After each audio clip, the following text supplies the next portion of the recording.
एक बार एक बिल्ली थी। वो बहुत ही चालाक और चौकस थी और उसकी इसी चालाकी और चौकसी को देखकर चूहे भी सावधान हो गए थे और अब चूहे बिल्ली के हाथ नहीं आ रहे थे। एक समय ऐसा आया कि बिल्ली भूख के मारे तड़पने लगी। एक भी चूहा उसके हाथ नहीं आता था, क्योंकि वो उसकी आहट सुनते ही तेजी से अपने बिल में छुप जाते थे।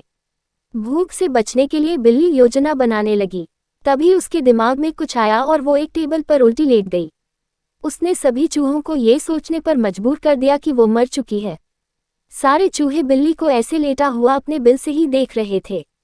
उन्हें पता था कि बिल्ली बहुत चालाक है, इसलिए उनमें से कोई भी चूहा अपने बिल से बाहर नहीं आया। लेकिन बिल्ली भी हार मानने वालों में से नहीं थी। वो बहुत देर तक उसी टेबल पर उल्टी लेटी रही।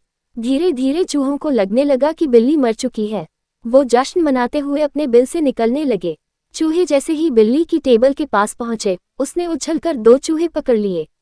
इस तरह बिल्ली ने इस बार तो अपने पेट को भर लिया, लेकिन चूहे अब और भी ज्यादा सतर्क हो गए। 2 चूहे खाने के बाद बिल्ली दोबारा भूख से तड़पने लगी, क्योंकि चूहे अब बिल्कुल भी लापरवाही नहीं बरतना चाहते थे। इस बार पेट भरने के लिए एक बार फिर बिल्ली को योजना बनानी थी। लेकिन इस बार छोटी योजना काम नहीं आने वाली थी, इसलिए बिल्ली ने अब खुद को पूरे आटे से ढक लिया। चूहों ने सोचा कि वह आटा है और उसे खाने के लिए आ गए। लेकिन एक बूढ़े चूहे ने उन्हें रोक दिया। उसने ध्यान से आटा देखा तो उसे उसमें बिल्ली का आकार दिखने लगा। तभी बूढ़े चूहे ने हल्ला मचाना शुरू किया।